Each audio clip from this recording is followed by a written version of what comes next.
Does anybody have any questions they wanted to kick things off with?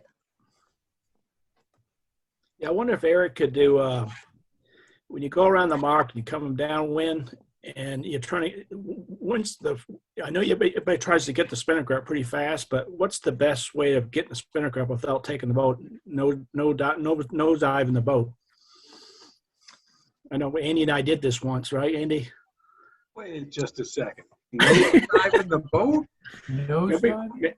Andy, when we came around the mark and we were trying to pull the jib up, and I can't remember what all happened, but we went over. But that was a car. Yeah, chances are we forgot to release the jib. Release the jib. Almost always if you went over on an attack or a jibe or whatever, and I'd say 3 out of 4 times, 9 times out of 10, it's somebody forgot to pop the jib sheet. Yeah, I'm a new guy. What's nose diving? You bury or bow? Yeah, I think our bow went like a nose dive. I just want to know, when you go around the mark, how soon does everybody pull up the spinnaker? Right away, or it just depends on the wind? Actually, most of the time you preset the pole, and you actually have it up before you've actually finished your rounding. So Ray, you want to kind of talk through it from your perspective? My perspective, yeah, on a Scott. It's got a big symmetric spinnaker. The first thing I think is I want to get it up and full as fast as I possibly can after I go past the offset. With or without a pole, depends. If I have crew that understands and has the mechanics of the pole and can preset it, I like that best. But if not, if the crew doesn't have the skill, let the pole wait. I want something pulling extra going downwind. John Norton fusses at me all the time for doing that, but it's easier on crew. But I don't know that the Scott suffers from having the nose pushed into the water. We try to balance the Scott so that when I'm all the way in the back, I'm managing the sheets for the spinnaker with new crew who just hasn't gotten it yet until we get it set and running, and then I hand the lines off.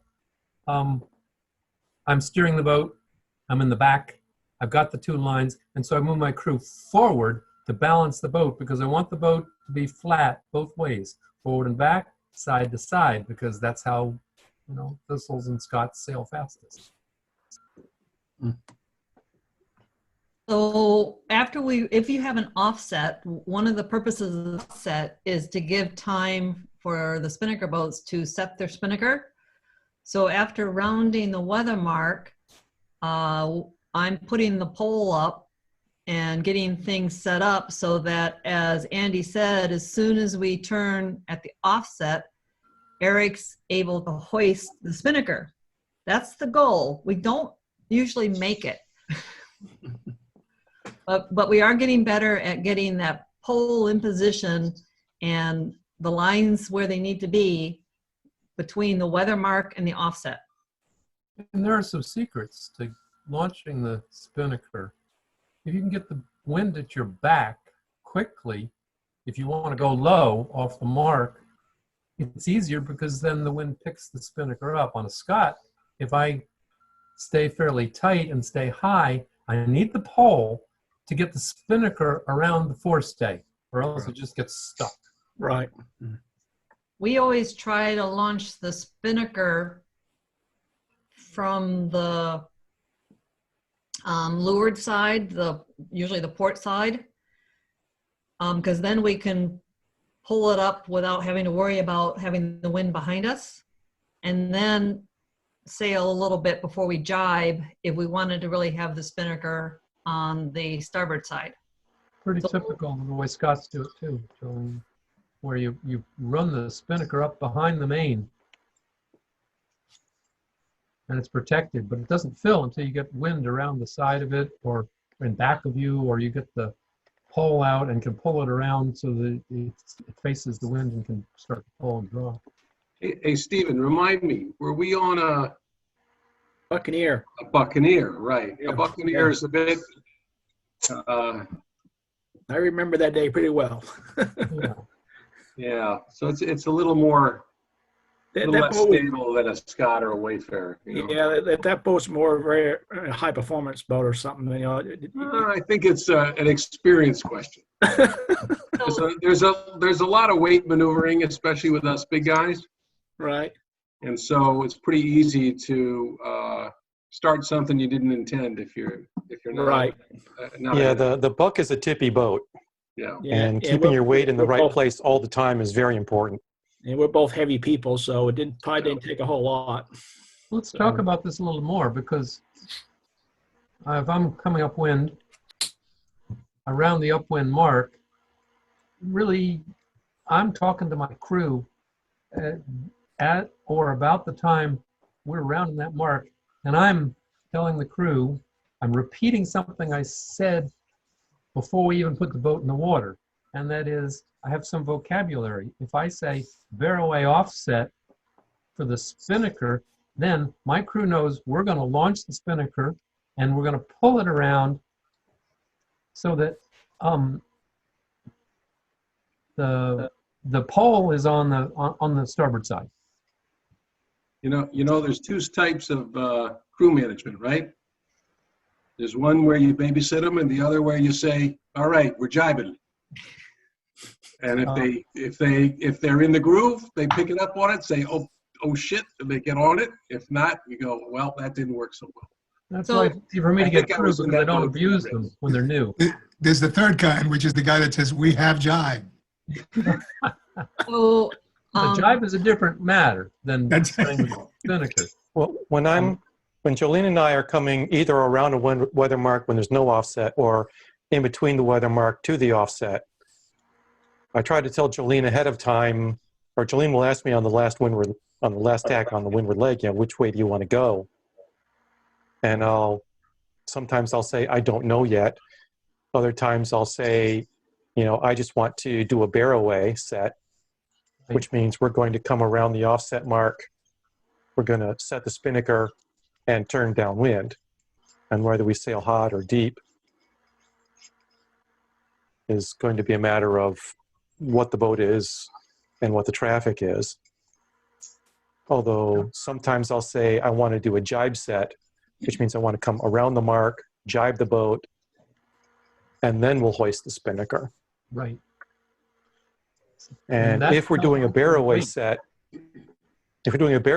then I want Jolene to get the pole up before we get to the mark. offset mark. If this would be an offset mark. Before we get there, I would want the pole up and everything ready to hoist. So as soon as we start turning downwind, I can be pulling the spinnaker up, and Jolene is ready with the sheets. So as soon as it David? fills, we're ready to go. And if you're far enough ahead on the on your approach, your final approach, and you know that you're laying the mark with a little bit to spare, you can go ahead and set the pole. I often will set the pole on that last 3 or 4 boat lengths coming into the weather mark itself. Then you're that much ahead of the game. David, do you know what the offset mark is?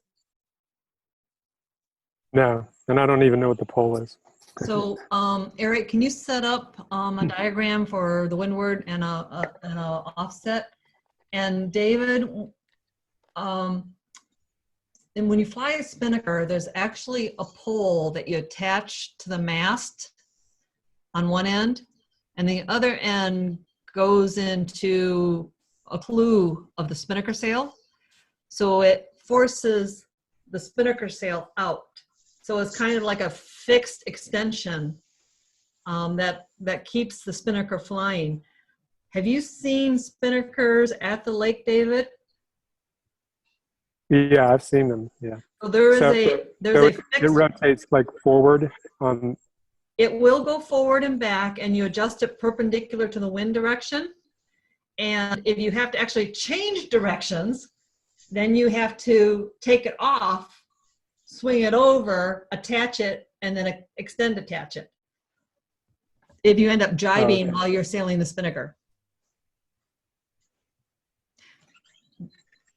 Well, and Jolene, that's the issue for the crew, is which side are you going to set the pole on? If you don't know usually we follow folks that have already gone around, see what side they're setting it on, and say, okay, we're going to set it on left or right.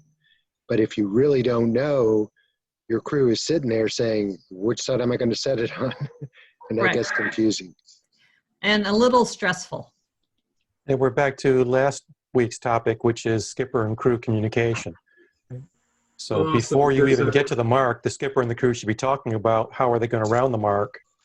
And the skipper should say, I want, when you set the spinnaker, I want the pole on starboard. I'm going to do a barroway set.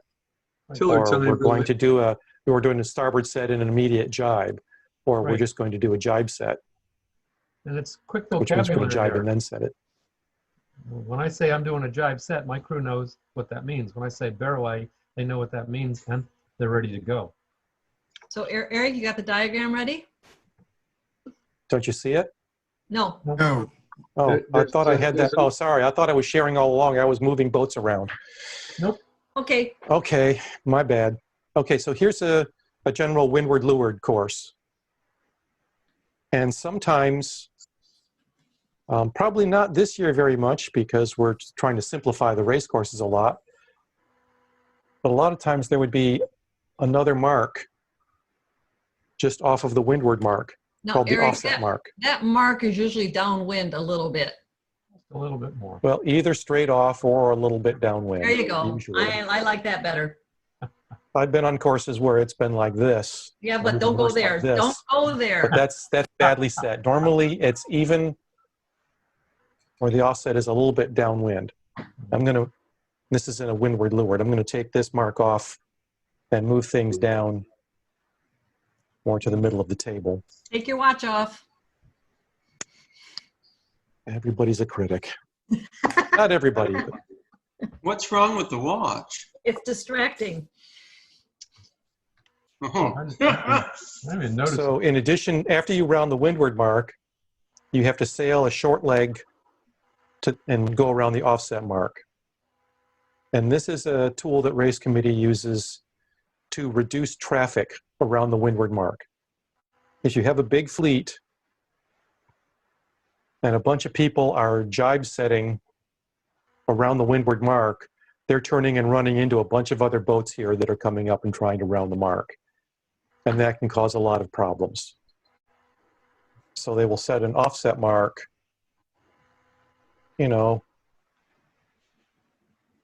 5 to 10 boat lengths away from the windward mark. So do you want to move it? Boats Do you have want to to move it? sail away a little ways before they can jibe and get into traffic. So do you want to move the offset further away? What's a big fleet? How many boats? 15. In theory, it's for big fleets, but we do it for club level racing just for the practice, as well as the separation. That's really it. In our club racing, I've never actually felt we needed an offset mark because traffic management wasn't a big issue for us. But both LTYC and CSC like to use an offset mark, partly just so that people are familiar with it when they go to a bigger regatta. And it gives a chance to set the spinnaker. Well, you still have the chance to set the spinnaker. It's just, are you setting it going around the windward mark, or are you setting it when you get to the offset mark? And either way, before you get there, the skipper wants to tell the crew, hey, I want to go over to the left side of the course, so we're going to do a barroway set. Or I want to get back to the right side of the course, so we're either going to do a set and a quick jibe, or a jibe before we set. And if you're doing a barroway set, and if this is Jolene and I, after rounding the weather mark, before we get to the offset mark, if I want to do a barroway set, I'm telling her, put the pole up now. Get the spinnaker pole up and out and at the right height, and all the guy lines attached and the spinnaker sheet off the guy hook.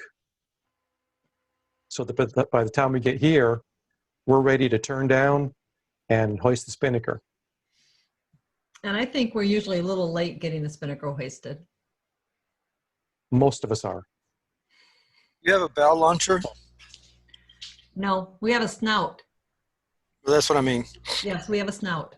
And how fast you can get that spinnaker up is somewhat dependent on the angle of the wind. If it's not directly square to the course, or the offset mark is farther down, you may be able to get ready earlier, or you may be able to hoist it earlier. It's all about where that Wind is that far off. how to put it up. If the wind is that far off or the offset mark is that far down, we might be setting the spinnaker here. Right. That's the things that the captain is watching all the time to try to gauge when to get more sail area up on the downwind run. And also, or if this is a short leg and the wind is that far off, I would likely tell Jolene, we're doing a jibe set. Yeah, So I wouldn't set the spinnaker on this leg if it was nice and short, and we would jibe and set the spinnaker. But the wind's in the other Do a direction, jibe set, right? we jibe first, and then Jolene puts up the pole, and I hoist the spinnaker. Yeah, but isn't the wind coming from the other direction?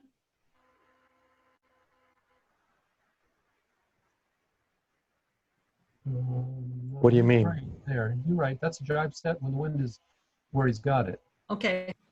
Because it's going to push the spinnaker forward. That pole goes forward. He's going to have to fill the spinnaker, and just you get a sense to that.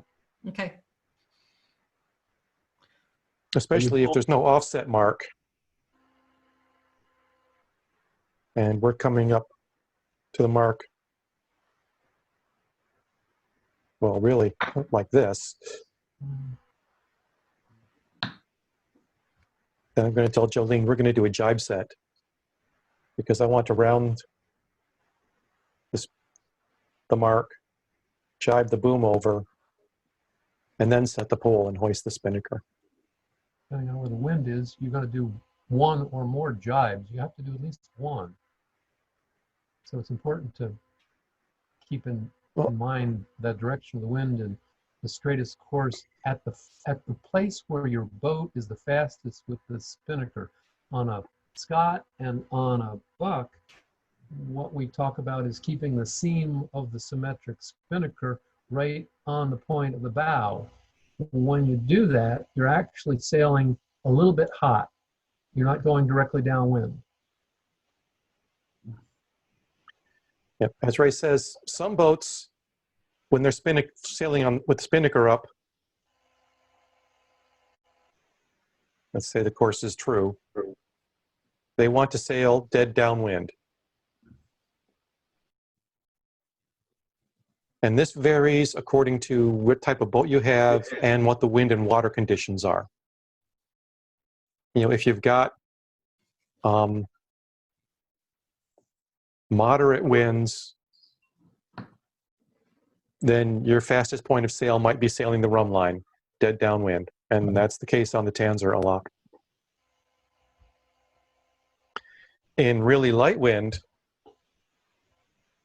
then it might help to heat the boat up a little bit. Sail what we call a little bit hot. And sail out this way, jibe, and sail back. It's especially so if the winds pick up or you get to the point where it becomes planing conditions. And then you want to sail a little bit hot until you get to where you can plane, because your boat's going to go a lot faster once you start planing. And then you sail as deep as you can while remaining planing.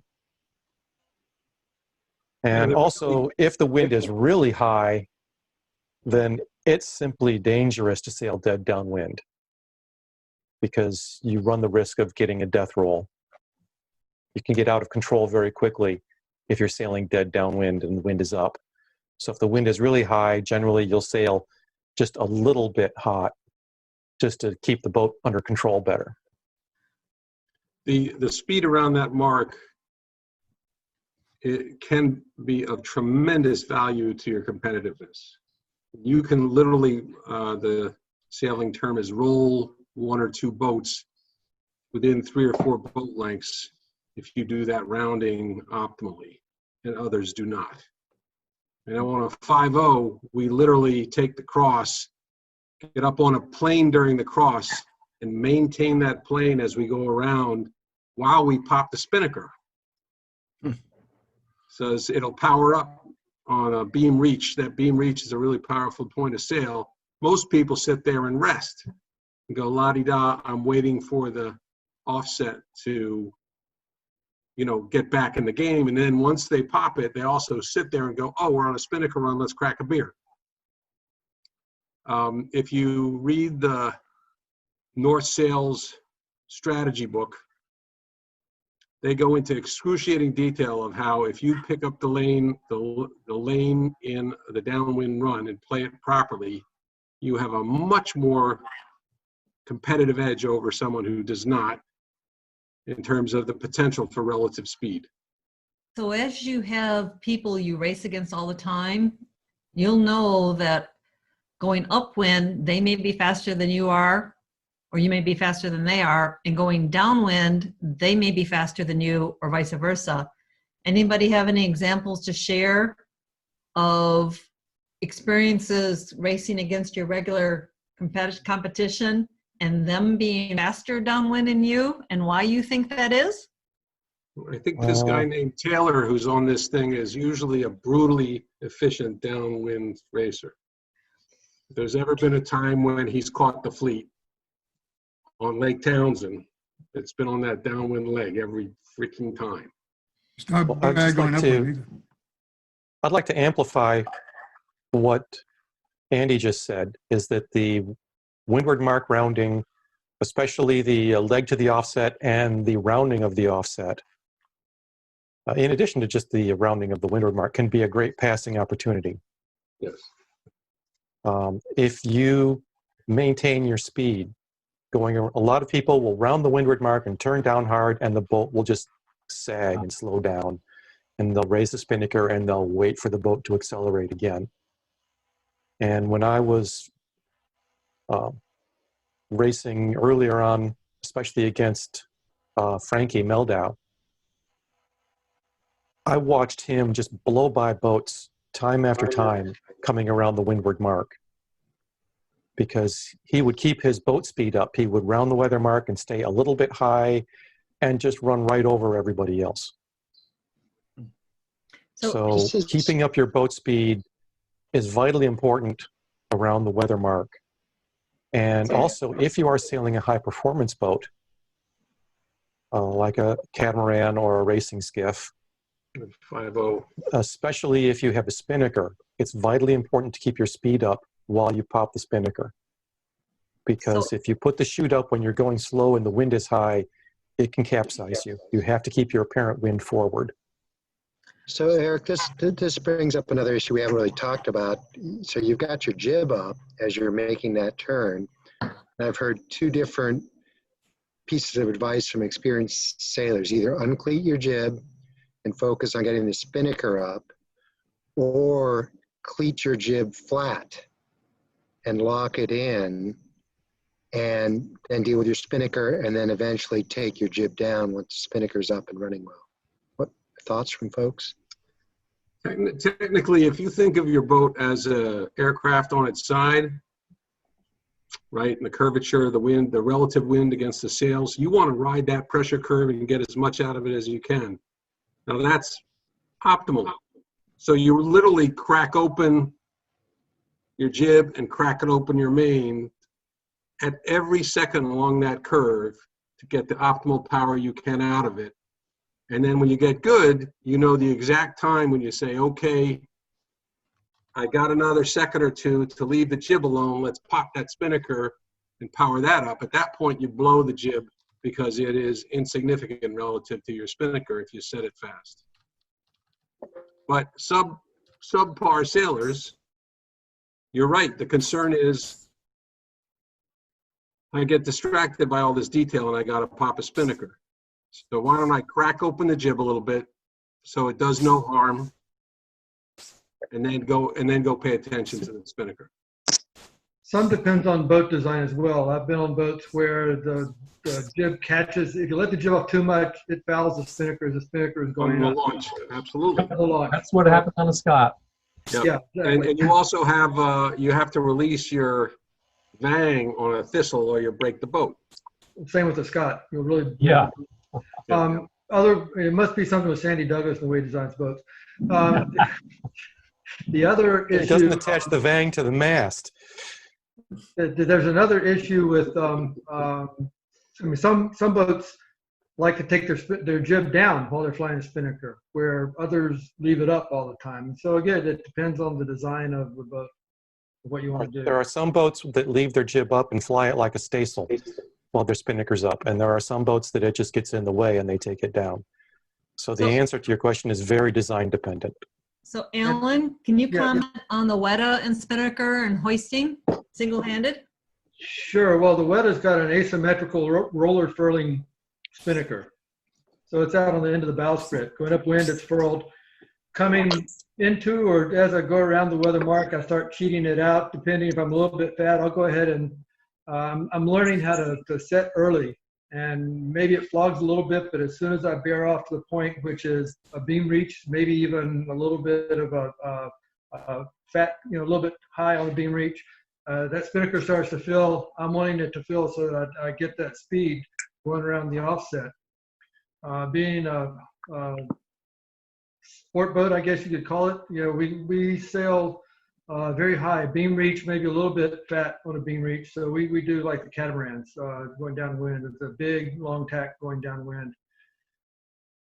Still learning how to do that. There's some point of, you're playing apparent wind as the boat picks up speed. You bear weight as your apparent wind moves forward. That's how you get downwind. Plus, you're going fast enough that you make up the extra difference, as opposed to going dead downwind. And these boats, Weta, it's very slow to go dead downwind. How far can you soak it down? That's one of the balances. I think sometimes I'll go a little bit slower, sailing deeper, especially in moderate wind, that 8 to 12. But once it gets up above 12, it's just hang on and keep the boat going as fast as you can. Wow. Well, Ellen used a phrase there, and then I blanked out on what it was. Yeah. But it's not a phrase new sailors would know what it was. Anybody pick up what the phrase he used? Was it sailing hot angles or soaking it down? Soaking it down. Thank you. Soaking it down. Okay. Thank you. Soaking it down. So that means on the Weta and on the isotope as well. I start off with sailing on a beam reach when I'm going off the wind. As the boat builds speed, the apparent wind moves forward. So I need to turn downwind to keep that same angle of the apparent wind, which is what you're sailing on. As the boat starts to slow down, you head back upwind until the speed builds back up. And so you're constantly sailing a little S curve on your downwind course. So you're always doing a serpentine. Right. When you slow down, you head up until you get your apparent wind moves forward and you start accelerating. When you accelerate, your apparent wind shifts and you can follow it down. And then if you sail too far down, your boat starts to slow down, your apparent wind shifts back, and you have to turn back up again. I call that so scalloping. you're always sailing a wavy serpentine course downwind. I also call that scalloping. Right, and you can feel that with pressure too. It's like, you got pressure come down a little bit. You've got pressure. As soon as you start losing pressure, you have to come up to maintain the pressure. And like, when I'm sailing, with Andy, we've sailed a lot together. He'll be telling me that. He says, you got to come down. You got to come. I've got pressure. You can come down, or I have no pressure. You got to come up. You got to come up. There's no pressure. And then we have, it's like, everything's boat dependent, but we have a couple of modes. When the air is really light, we sail high going downwind, and then it gets up to about 6-7 knots. You start soaking it down until we get to planing, and then we start going high again. So there's this real crossover, and we've been in regattas where, you're right at that crossover point, and half the fleet decides to soak it and go pretty much dead downwind, and the other half of the fleet goes high, and everybody meets at the leeward mark at the same time, because it's right at that point where you can do either. But then there's a definite change. You know, when it goes too light, you got to go high because you just don't have any pressure. And that pretty much is on any boat. You know, even you know, a Scott or a Thistle, if it's real light, you can't go dead down. You'll just, you know, if it's 3 knots and you go 1 knot, you've got 2 knots apparent. You can't do it. You got to go up a little bit. They tend to go dead down in lighter air than we do, but you know, you still have to come up a little bit. And it's like, you know, it's a constant. You never, there's nothing static in sailing, whether upwind or downwind. You know, I mean, if the wind stayed exactly the same all the time, that'd be one thing. It's definitely easier when we're out at regattas and we're sailing in the Chesapeake or we're sailing out in the ocean, because the wind tends to be more steady, but more steady is not steady. You're still constantly working it. You just don't get quite as big a change as we do on the lakes. So is there ever a situation where you think about wing on wing as opposed to getting the spinnaker up and being just as fast? Absolutely never. So yes, a lot of times on the Tanzer, the Tanzer wing on wing is almost as fast as a spinnaker run in light air or really heavy air. So the Tanzers, a lot of the skippers will actually do wing on wing and keep up with the spinnaker boats. Eric, you want to comment on that? Well, especially if it's a short downwind leg and if you aren't very skilled at hoisting and dousing your spinnaker, it can cost you as much time during the hoist and the douse as you gain by using the spinnaker. There are some times when, if the wind is really up on the Tanzer and we're just reticent to put the spinnaker up because we're afraid it's going to pull us over, then we'll just go wing on wing. Although in that case, normally we wouldn't go wing on wing, we would sail a little hot. Yeah, like on the 5.0, we would never consider, well, if it's ultralight, and it's might just be having drag if it's 1 knot and not put it up. But, you know, if it's actual sailing conditions, 3 knots or better, we'd never not put the spinnaker up. If it's howling 30 knots, it's easier to sail with the spinnaker up than with it down. And that's because, especially in the gybes, you're going so fast that and it's real easy to jibe the spinnaker. It's jibing the main that's difficult. And, you know, we're going so fast with the spinnaker up that I won't even have any pressure at all on the main. My main will be all the way in just to keep it, you know, from flapping like I would be going upwind. You know, you look at these foiling boats, you can't tell looking at them if they're going upwind or downwind because the sails are in the same place because they're sailing apparent. Well, we're going fast downwind. The main is all the way in to the same position it is going upwind. If I let it out at all, it'll just, you know, be backwinded by the spinnaker, and there's no pressure on it. You know, if we take the spinnaker down, like the hard part is when it's really honking is the pre-start maneuvering, because we don't have the spinnaker up. And if you have to turn to jibe without the spinnaker up, the main is so loaded that when you pull it over, it can come over so fast that it'll just spin and cause the boat to trip on the centerboard. Where when the spinnaker's up, we never have that problem. Now we might have other problems, you know, just from the massive sail, or, you know, like I think last time Andy and I were out in big wind, we actually pitch poled. You know, we went off the top of a wave. We're way out running the waves and just went square into another one just as we were about to jibe. And it did a massive pitch pole, but you know, the main, it's like, it's really hard to jibe in heavy air without the spinnaker up. For us, fun, you know, Dave. it's just, what? Too much fun. I know. We're Now, getting there. for a different perspective, particularly for the newer sailors out sailing, not racing, but just out sailing, Going wing on wing is certainly a viable option. A lot of the rental boats at Townsend don't have a spinnaker.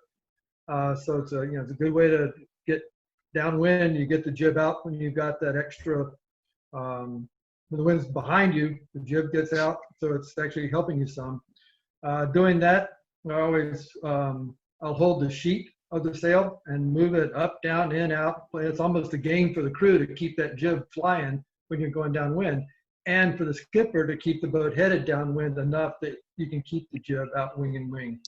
Yeah, the problem with wing on wing is you can't go any faster than the wind because you're going downwind direct. But it does take the pressure off your tiller, that drag pressure.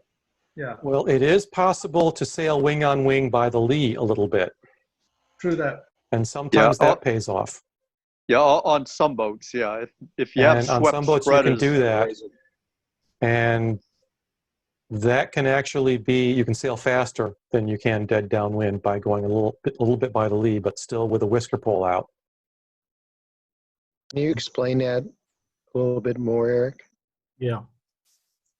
Well, do you know what a whisker pole is? Well, he means by the lee, and so do I.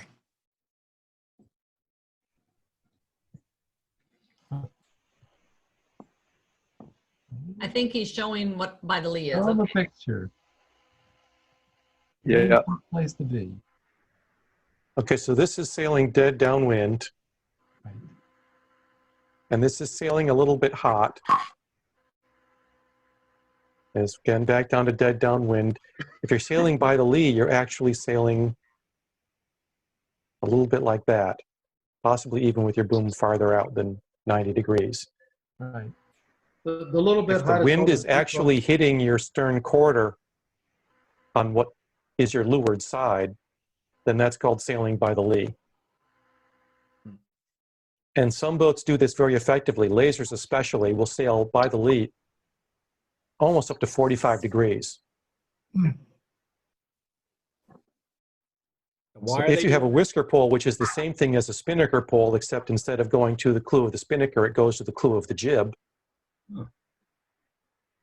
then you can set your jib out, go wing on wing, and sail a little bit by the lee, and now you've got the benefit of sailing a little hot. You've moved your apparent wind angle up, and you can actually make a little bit better VMG, possibly, depending on the kind of boat you have. It doesn't work on a Scott because the shrouds are back behind the mast and you can't push your boom that far forward. Right, if you're sailing by the lee on a Scott, you're actually decreasing your sail area. Right. And you run the risk that at some point that a gust is going to come and crash jibe you. Yep. Always. Yep. Especially you don't want to do a goose wing jibe, where the top of your sail goes over and the bottom of your sail is still on the other side. That's a really good way to get banged in the head hard.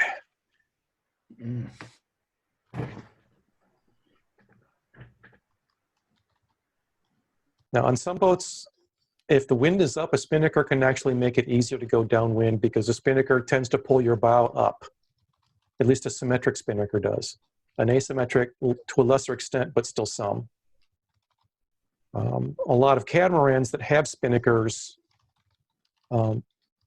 especially because they don't have diamond wires or raked back shrouds or a backstay, they have to use their mainsail as their backstay. So you'll see them going downwind with a big spinnaker up and their main pulled way in.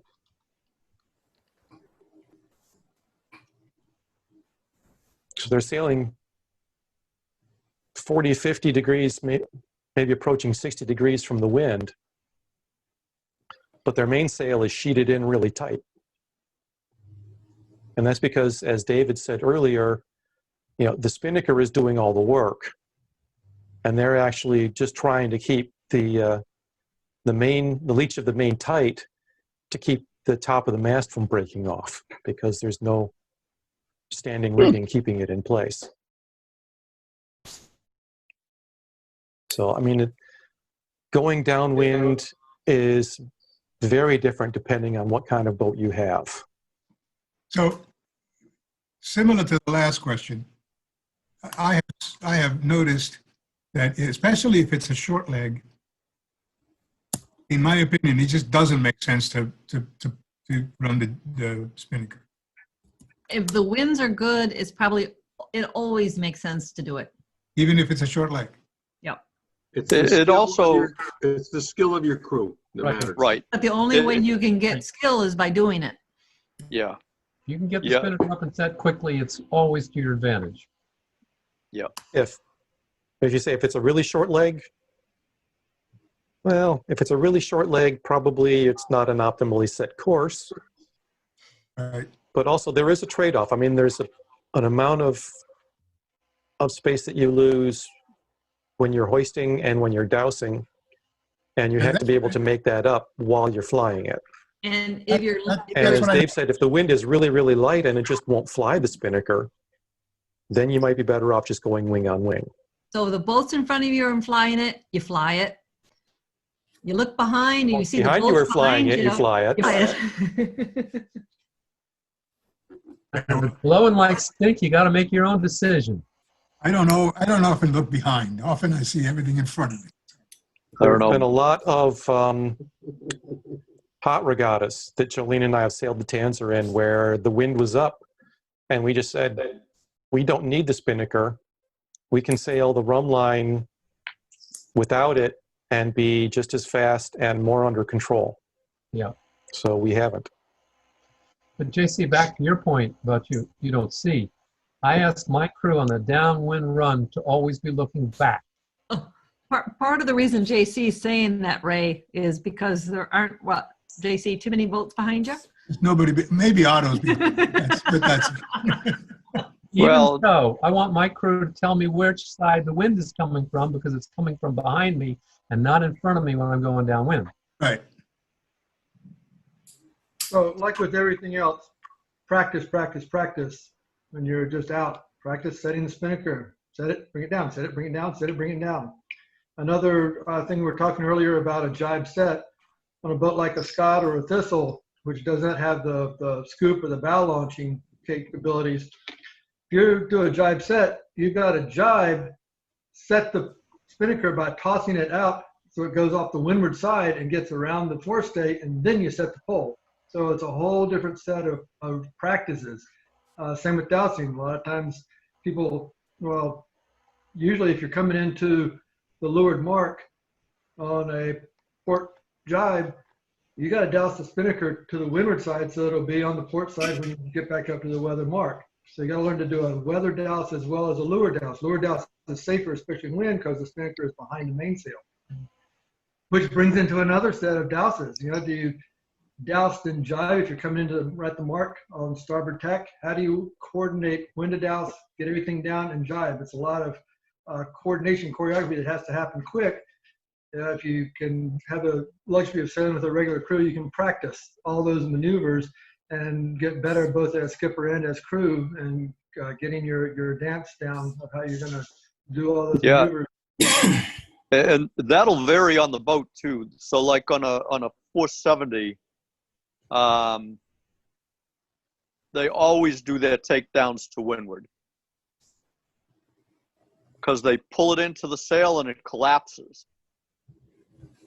And they, you know, so it's almost impossible. The boom is so low and things are so tight, you can't do a leeward takedown on it. And you just pull it around to windward. And this is true on a lot of high performance small dinghies. It's easier to do a windward takedown. You just pull the pole back if it has a pole. Right, you pull the pole back. And then it collapses right against the jib and you just let it slide down the windward side of the jib. Slides down and it works really well.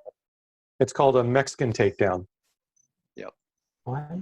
And why is it called a Mexican takedown?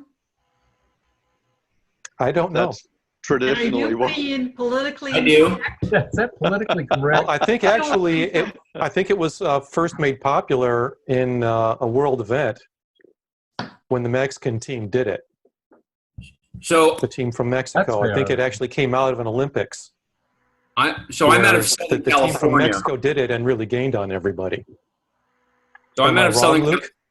Well, I'm out of SoCal, and the Mexican takedown is the most popular takedown on all large boats, FAR 40s, Transpac 52s, and Yeah. at least in the SoCal area, it's always been the Mexican takedown. I mean, for decades, or at least well before I ever started sailing. I have heard that international story with actually the Mexican teams coming up into Southern California, where more than half the teams were all out of Acapulco and Mexico. But the thought, or at least on a larger boat, is as you're coming in on a starboard tack and you want to make a left-hand turn around a mark. So as you're accelerating towards the turn, you start to grind in or pull in the spinnaker that is now on the low side. Right as the spinnaker is all the way sucked in, you begin your turn. When you're directly downwind, you smoke the halyard or release the halyard completely, and now there's zero wind on the kite. And so you could just leave the halyard under full speed coming down, and there's no load on it. It's very fast. The key is you just have to collect it by the time you complete the jibe. It's very popular on larger pole boats as well as large heavy boats. I think it is more a tactic on keel boats than dinghies, or more practice on keel boats than dinghies, because they collapse they have really big spinnakers, and they collapse it right into the jib, and it just falls right down onto the boat. Large pole boats, J120s, all large J boats, especially with bowsprits, because there's just so much sail area you have to take down, so the jib blocks the majority of that breeze. Yeah.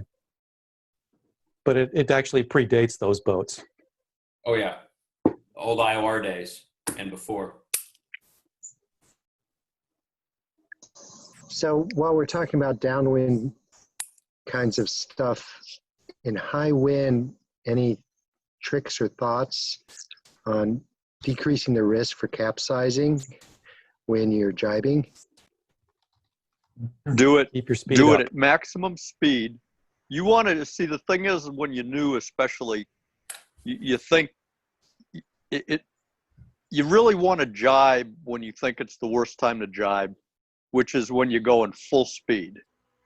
You should be going absolutely full speed when you jibe. That's when there's the less pressure on the sail. And do the jibe fairly quickly. Make sure you pull the boom across. Don't wait till it comes across itself, because by then you've already turned too far upwind. And as the boom comes across, it's going to want to turn the boat up into the wind.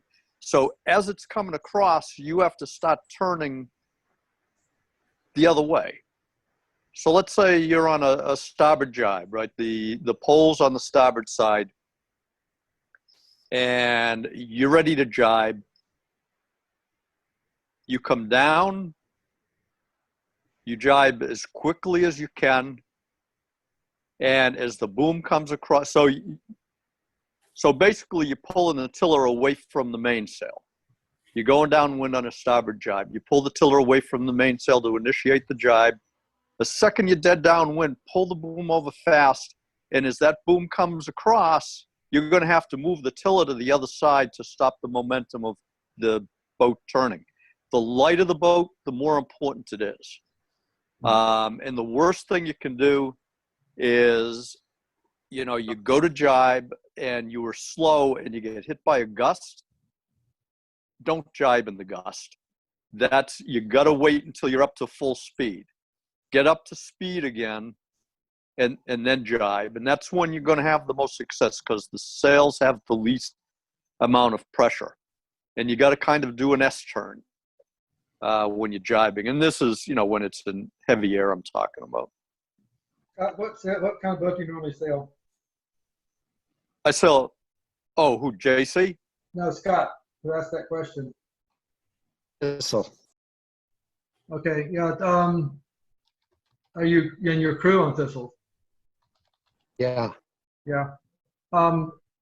Certainly everything that Dave just said about driving at speed is best. Still, to be conservative, even on a windmill or a laser, I'll start pulling the sail in some as I'm heading downwind. Keeping up speed is important, but if I can cheat the main end some, then I'm not all the way on a broad reach on the opposite tack by the lee. The sail starts to come across, help it out. I'll have the crew grab the boom bang and start pulling the boom, help it come across. But as soon as that boom starts to come across, as soon as it crosses center line, I head the boat back downwind so that when the sail fills, the boat is being pushed downwind rather than causing the boat to heel and turn into what's called a broach, where you are likely to capsize. On keel boats, J24s, cruising J24s, teaching them, we teach the students to bring in the sail all the way almost to center line and then a slow turn. And as soon as the sail flops to the side, you quickly let all the sheet out to keep that and head downwind, head that S curve back downwind. So it's a process that, again, it depends on which boat you're sailing. To me, the most important thing is as soon as that sail comes across, getting the boat headed back downwind so that when the sail fills, the force is pushing you straight downwind rather than causing you to round up. Right. These are all techniques for making sure that your apparent wind stays forward. Exactly. If during a jibe your apparent wind stays forward, you're going to be under control. If your apparent wind gets behind you and a gust hits you, that's when you're going to broach or get rounded up and then broach or get blown over, especially in multi-hulls and planing dinghies. So keep in mind the phrase broach and rounded up.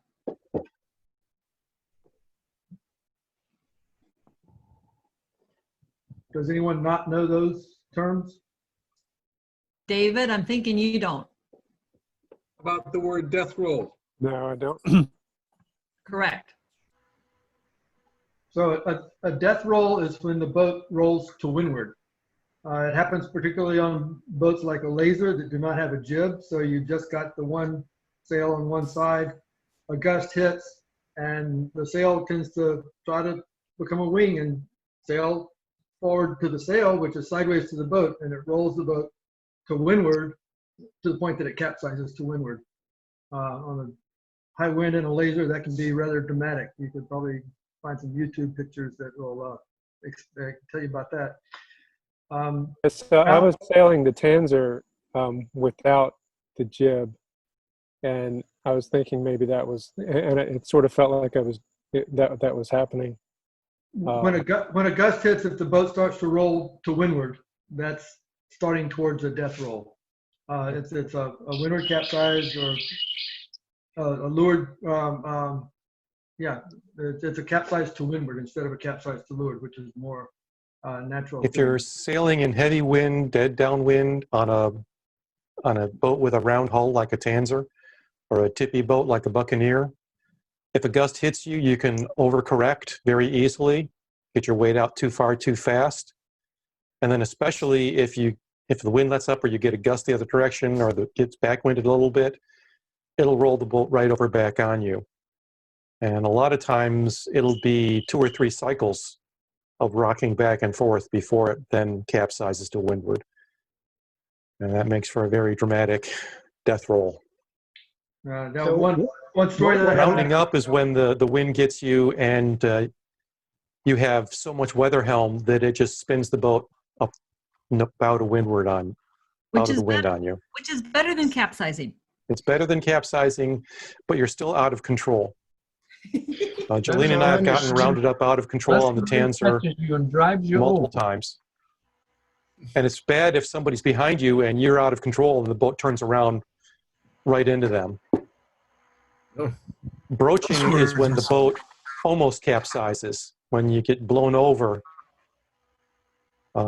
Usually on a dinghy, you just capsize. On a keel boat, you broach. If your keel comes out of the water, that's a broach. So Jolene and I were what I'm working hearing, though, is in terms of you can counteract in high winds the pressure by changing your tiller angle at the right moment to counteract that. Yeah.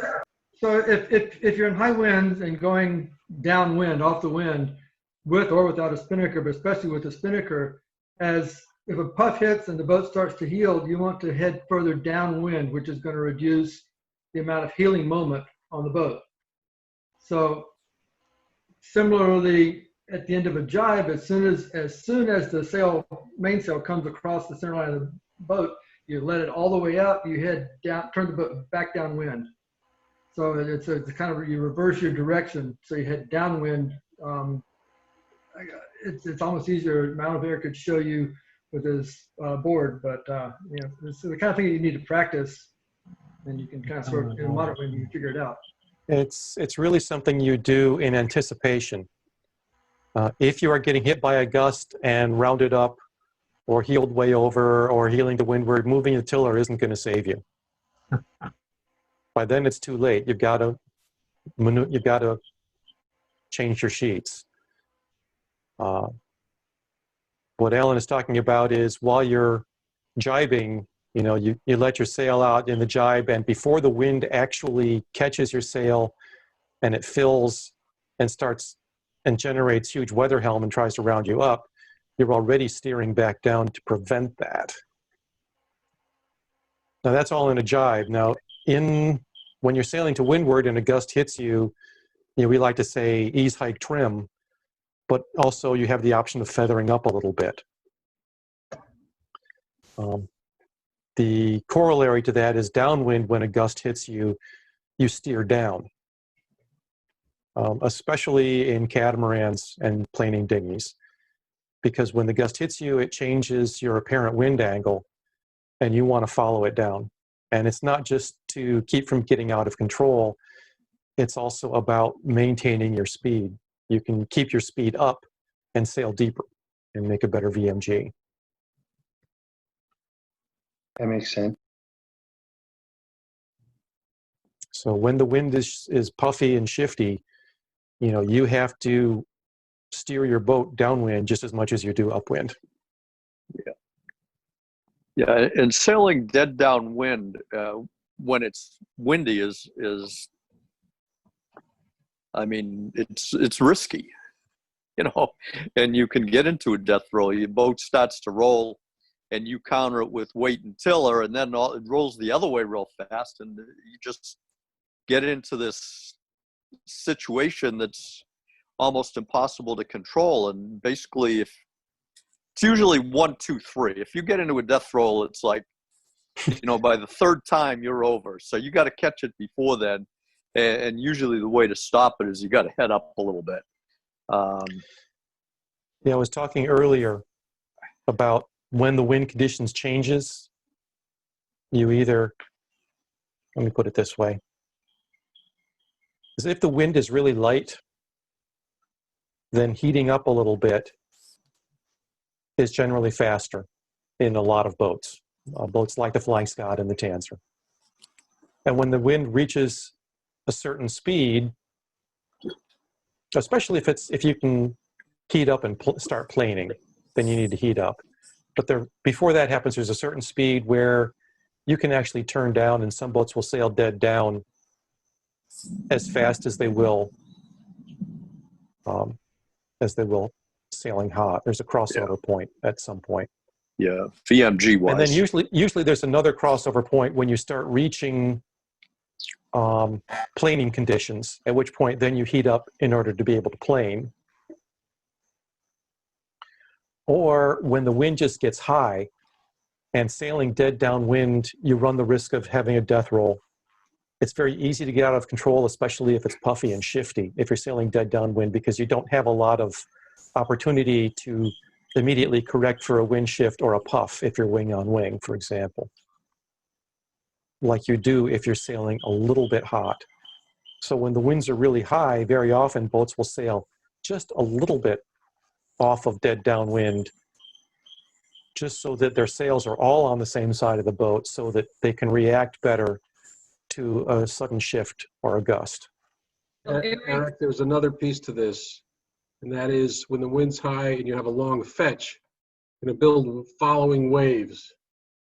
And if you're not careful, you'll be at the top of one and your tiller will come out of the water behind you, and you lose control that way. So people go off angles to maintain the tiller in the water, the rudder in the water, excuse me. So they maintain the control surfaces.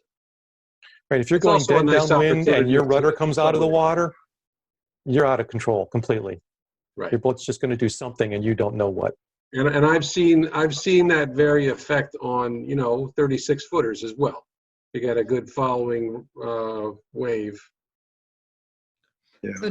So David, we're not going to have a long fetch and following wave at Lake Townsend, but when you make it out to the Pamlico.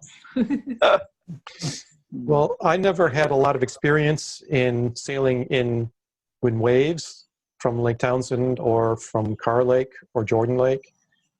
And then Jolene and I sailed in a catamaran regatta in Oriental off of Camp Don Lee. And the wind was up, it was blowing 12 to 18. And there's a lot of steep chop in Oriental. And it was a learning experience to figure out how to get the boat to properly climb over the waves.